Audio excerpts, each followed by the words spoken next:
करता हूँ, नमन करता हूँ और श्रद्धांजलि अर्पित करता हूँ पंडित स्वर्गीय श्री अटल बिहारी वाजपेयी जी को, पंडित श्यामा प्रसाद मुखर्जी जी को, पंडित दीनदयाल उपाध्याय जी को और भारत का जिन्होंने संविधान बनाया था ऐसे महापुरुष बाबा साहब डॉक्टर भीमराव अम्बेडकर जी को भी मैं श्रद्धांजलि अर्पित करता हूँ। साथियों, मैं आप लोगों से 2-3 विषयों पर बात करूंगा। साथियों, देश आजादी के बाद में तमाम सरकारें आई और सरकारें चली गईं, लेकिन जो संविधान में अंतिम व्यक्ति को जीवन स्तर को ऊंचा करने का जो सपना पंडित दीनदयाल उपाध्याय जी ने देखा था, लक्ष्य अंत्योदय प्रण अंत्योदय एकात्म मानववाद का जो सिद्धांत पंडित दीनदयाल उपाध्याय जी ने दिया था, वह और बाबा साहब डॉक्टर अम्बेडकर का जो सपना था, उस सपने को साकार करने का काम पूरे भारत में अगर किसी ने किया है तो माननीय श्री नरेंद्र मोदी जी ने किया। साथियों,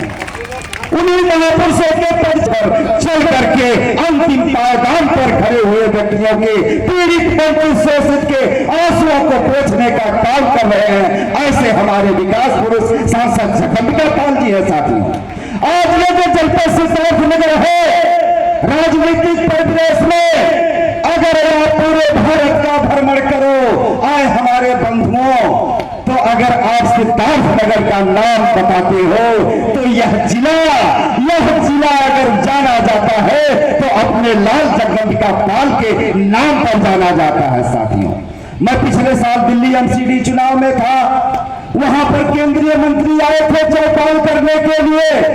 हमसे उन्होंने पूछा कहां से आए हो, मैंने कहा सिद्धार्थनगर से आया हूं। साथियों, अरे उन्होंने कहा कैसे है तुम्हारे सांसद जगदम्बिका पाल, मेरा सीना चौड़ा हुआ। साथियों, मेरा सीना चौड़ा हुआ। अभी 29 तारीख की घटना है, मैं उत्तर प्रदेश भारतीय जनता पार्टी के कार्यालय पर गया था।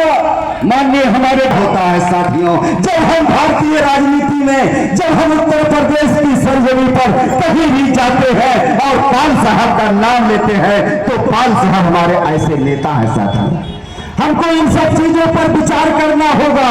हमारे भारत की जितनी भी बिगड़ी व्यवस्था थी उसको नित नया आयाम देने का काम हमारी सरकार ने किया है। अरे हमारी सरकार ने जमीन पर ही नहीं, अरे मंगल ग्रह पर, आसमान पर भी अपना झंडा गाड़ा है, अपना झंडा गाड़ा है। साथियों, जो ऋषियों मुनियों महापुरुषों की संकल्पना थी भारत माता को परम वैभव ले चलने का, जो शंखनाद था, वह शंखनाद आने वाले समय में पूरा हो बनेगा। साथियों, लेकिन एक अपील करना पड़ेगा, अपील कर रहा हूं। साथियों, मैं अपना हाथ जोड़ करके अपना सर आपके पैर पर रख करके विनती करता हूं, अपील करता हूं। साथियों, कि आने वाले 25 तारीख को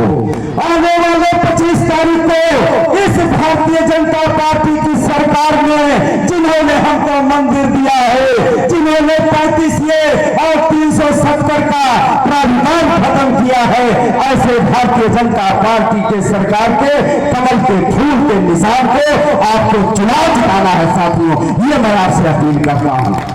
हमारी माताएं बैठी हैं, वीरांगना हमारी महिलाएं हमारे देश में रही हैं। अरे हमारी माताएं बहनें, जगदम्बिका पाल आपका भाई है, आपका बेटा है। आप मां बहन बेटी के रूप में अपना आशीर्वाद दे दो।